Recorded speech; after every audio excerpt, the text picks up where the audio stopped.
obat kanker tersebut tidak membunuh langsung sel kanker, tapi bekerja dengan cara memotong jalur darah dari pembuluh darah sehat kita menuju ke sel kanker.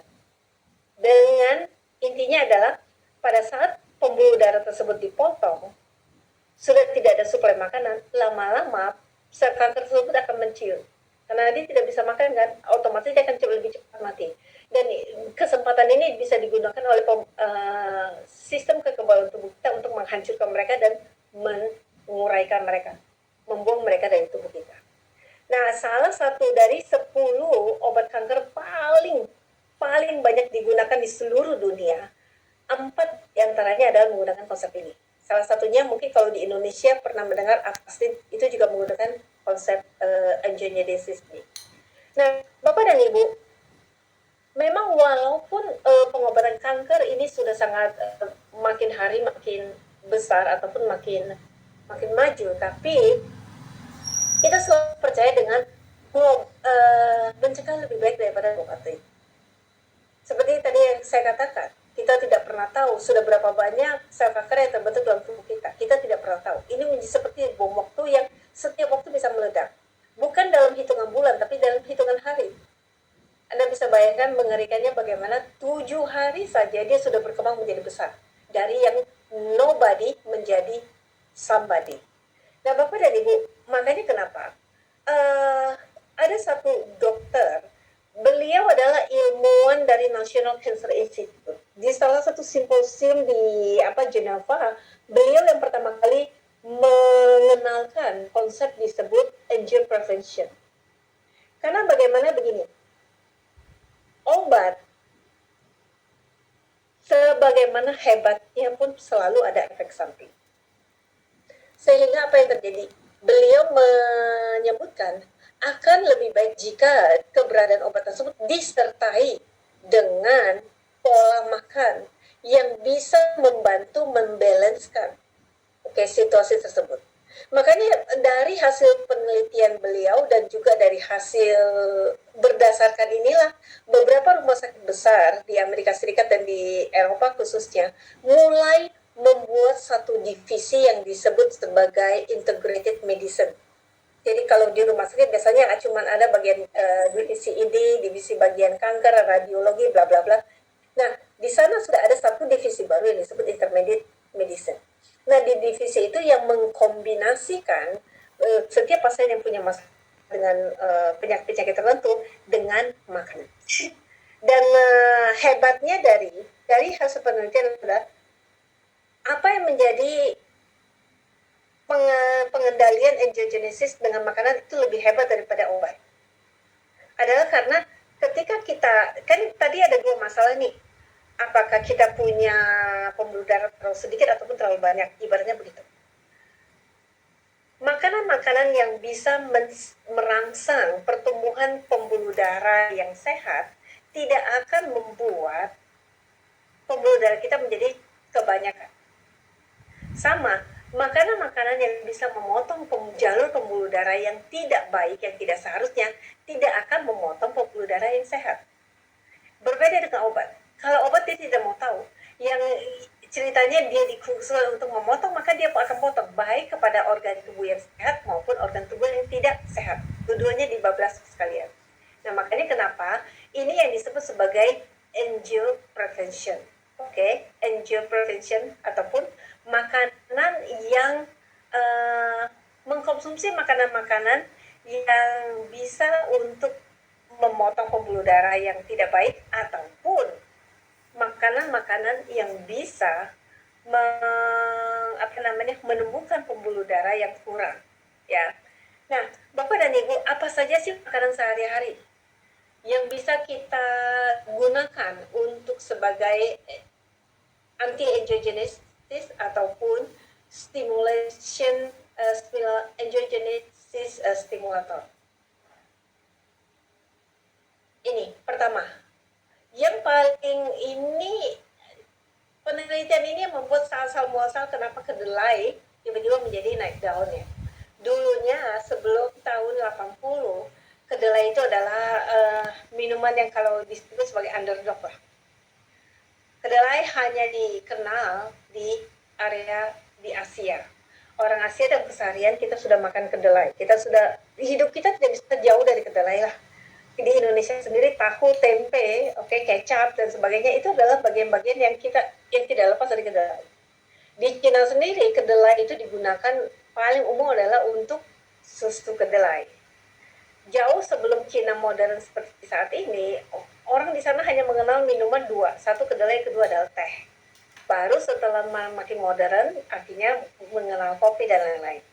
Nah, apalagi di Jepang, kedelai seperti dalam keseharian, natto lah, kemudian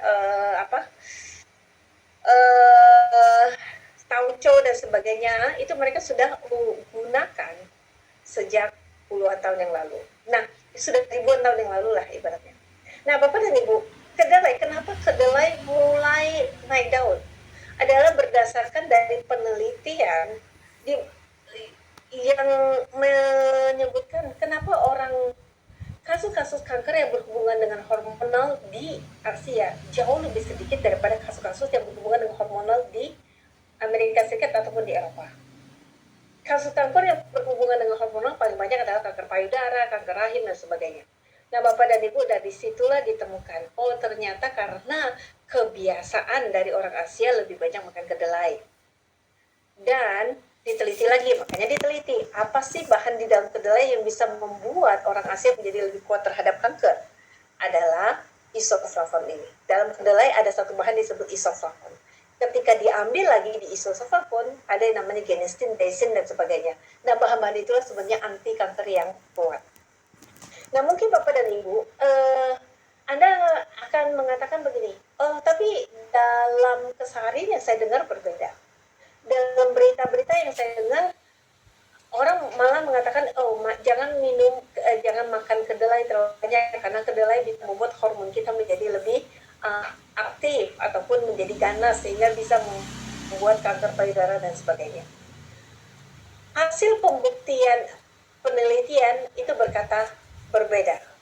Kenapa demikian? Karena Bapak dan Ibu, salah satu alasan teori yang mengatakan kedelai bisa memacu kanker pada wanita adalah karena ada satu bahan disebut phytoestrogen. Phytoestrogen adalah bahan komponen yang hanya ada di beberapa kacang-kacangan, tapi yang paling banyak adalah di kedelai. Oleh karena dia punya nama mirip seperti estrogen, kan? Dikasih nama phyto artinya tumbuh-tumbuhan, jadi estrogen yang datang dari tumbuhan diambillah teori kalau ini menjadi sangat berbahaya. Nah, dalam dunia chemis ataupun kimia, yang namanya makanan A dengan makanan B, bahan A dengan bahan B, bukan dibedakan dengan nama, tapi dibedakan dengan molekul. Nah, kita lihat, ini adalah molekul dari phytoestrogen ataupun estrogen, bahan yang mirip seperti estrogen tapi yang datang dari tumbuhan. Dan ini adalah molekul, atom yang ada dalam estrogen pada manusia. Anda tidak butuh menjadi ahli kimia, Anda tidak butuh menjadi apoteker. Bapak dan Ibu cukup melihat di sini saja terlihat ini adalah dua molekul atom yang berbeda. Makanya kenapa mungkin Anda mengatakan, tapi ada penelitiannya. Memang betul ada penelitiannya, tapi penelitian yang tidak konklusif disebutkan. Kenapa tidak konklusif? Karena satu penelitian yang menyebutkan bahwasanya phytoestrogen bisa berbahaya bagi hormonal, membuat laki-laki menjadi kemayu ataupun membuat wanita menjadi kanker, itu adalah karena penelitian itu hanya sebatas di laboratorium. Dan yang hebat, yang lebih matinya apa Bapak dan Ibu? Dalam penelitian tersebut, semua tikus itu tidak diberi makan kedelai, tapi semua tikus itu disuntikan langsung bahan genestin yang ada di kedelai. Anda bisa bayangkan begini, Bapak dan Ibu 1 kilo kedelai, Bapak dan Ibu hanya mendapatkan beberapa gram genestin. Tapi para tikus-tikus lab tadi ketika diteliti oleh hanya beberapa penelitian yang menyebutkan tentang binatang ini yang berbahaya, tikus tersebut langsung disuntikkan genetik tadi ke darah mereka. Sehingga apa yang terjadi? Perbandingannya adalah seperti ini. Itu sama dengan tikus-tikus itu diberi makan berpuluh-puluh kilo kedelai dalam sekali makan. Sama kayak Bapak dan Ibu untuk mendapatkan comparison ataupun perbandingan genetik yang sama seperti yang disuntikan ke tikus tadi, itu sama dengan Bapak dan Ibu harus makan minimal 100 kilo kedelai sekali makan. Tolong berikan saya satu bukti siapa manusia yang bisa makan 100 kilo kedelai dalam satu kali makan. Bukan satu hari ya, tapi satu kali makan. Nah itu berat. Jadi ini yang membuat kemudian itu digoreng oleh industri susu yang mengatakan susu kedelai berbahaya. Yang sebetulnya itu adalah urban legend ataupun mitos. Ya, jadi Bapak dan Ibu sekarang jangan percaya, daripada memberikan anak Bapak dan Ibu susu sapi, jauh lebih aman bagi Bapak dan Ibu memberikan susu kedelai pada anak-anak Bapak dan Ibu. Oke, kemudian yang kedua, bahan makanan yang memiliki efek anti-androgenik. Iya ya, adalah tomat. Dan ini termasuk makanan yang paling banyak juga diteliti, dan penelitian yang paling konklusif adalah terhadap 46.000 pria yang dilakukan oleh Harvard University. Di mana di dalam tomat tersebut ada satu bahan antioksidan disebut lycopene. Itu nutrien ya, lycopene.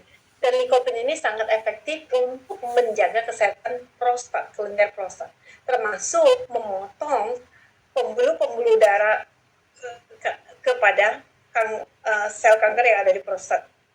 Nah, lycopene tomat berbeda dengan, intinya gini, kebanyakan makanan terbaik, khususnya tumbuh-tumbuhan ya, yang datang dari tumbuhan, itu terbaik dimakan mentah tanpa dimasak. Tapi ada beberapa jenis makanan yang lebih baik kalau dimasak ataupun dipanaskan. Seperti apa? Tomat. Jadi kalau tomat, Bapak dan Ibu minum jus tomat dengan makan tomat yang sudah dimasak, efek lycopennya berbeda. Cukup hanya merebusnya dengan air mendidih selama kurang lebih 15 menit sampai 30 menit, bahan lycopene yang bisa ditelan oleh Bapak dan Ibu itu bisa mencapai puluhan kali lipat dibandingkan dimakan mentah. Dan yang terbaik adalah jika Bapak dan Ibu mengolah ini, apa itu namanya, tomat ini, berilah sedikit minyak zaitun. Karena tomat lycopene itu adalah vitamin ataupun mineral yang larut dalam lemak, sehingga lebih mudah masuk ke dalam tubuh Bapak dan Ibu. Bahan makanan yang ketiga adalah sayuran cruciferous. Sebetulnya di tahun 80-an Indonesia tiba-tiba lagi demam brokoli. Di mana-mana ada jus brokoli lah, ini apa brokoli lah, yang katanya sangat baik untuk kesehatan wanita. Betul. Kenapa? Karena brokoli masuk ke dalam keluarga besar disebut cruciferous. Dan semua sayuran cruciferous ini dia kaya dengan bahan-bahan anti kanker lah bahasa mudahnya, termasuk indocarbinol 3. Indocarbinol adalah bahan yang bisa menormalkan kandungan estrogen tubuh kita. Banyak penyakit yang asal muasalnya datang dari estrogen dominan, seperti contoh kista, seperti contoh endometriosis, kanker payudara, kemudian banyak lagi. Itu asal muasalnya dari estrogen dominan. Dan estrogen dominan hanya bisa kita tekan dengan adanya indocarbinol. Dan indocarbinol itu paling kaya di sayuran cruciferous. Sayuran cruciferous apa saja? Termasuk brokoli, termasuk kubis, termasuk selada, kembang kol, Brussels sprout dan sebagainya. Dan di antara sayuran cruciferous yang menjadi king bukanlah brokoli yang menjadi rajanya, tapi malah kale. Tulisannya kale. Nah kale itu kenapa? Karena banyak bahan-bahan anti-androgenik yang tidak ada di bahan makanan lain, itu semuanya terkumpul di dalam kale. Makanya kenapa kale itu menjadi queen of vegetable, khususnya untuk bagi mereka yang bagi wanita, ya. Karena ada 6 jenis anti-androgenik yang ada di dalam sana. Kemudian buah-buahan yang berbiji lah dengan bahasa mudahnya. Dan bahan-bahan ini sudah diteliti bisa membantu mempercepat pembunuhan atau matinya sel kanker di bagian esofagus, dan juga mengurangi terbentuknya sel kanker di paru-paru manusia. Jadi khusus bagi para perokok itu dibutuhkan. Nah, di sini bahannya paling mudah untuk kita dapatkan jenis buah stone fruit ini adalah apel. Khususnya yang paling tinggi posisinya adalah di apel hijau. Kemudian bahan-bahan makanan yang masuk kategori berry-berryan, termasuk blueberry lah, cranberry lah, raspberry dan goji berry dan semua berry-berry. Bahan ini memiliki satu kandungan disebut anthocyanin dan ellagic acid, dan ini adalah bahan-bahan yang sangat efektif membantu melindungi paru-paru Bapak dan Ibu dan juga secara keseluruhan memproteksi tubuh Bapak dan Ibu terhadap kanker dengan cara mencegah terjadinya angiogenesis yang tidak baik. Konsep yang tadi yang saya katakan adalah sah-sah saja jika terbentuk kanker di dalam tubuh kita. Tapi selama tidak ada aliran darah, maka tidak akan menjadi bahaya. Nah, makanan-makanan yang tadi saya sebutkan itu bekerja dengan cara memastikan tubuh kita tidak akan membuat aliran darah kepada sel kanker tadi. Kemudian adalah masuk kategori sebagai tree nut. Tree nut itu adalah kacang-kacangan yang datang dari pohon besar, termasuk walnut lah, termasuk kacang mede lah, almond dan sebagainya. Nah, Bapak dan Ibu, beberapa di Harvard Medical School menyebutkan dan penelitian tadi cukup dengan 2 porsi tree nut dalam 1 minggu itu sudah mengurangi resiko terhadap kematian akibat kanker hingga 57%. Dan satu porsinya itu seperti apa? Setiap satu porsi itu sama dengan, kayak contoh kalau makan kacang mede ya, di Indonesia paling gampang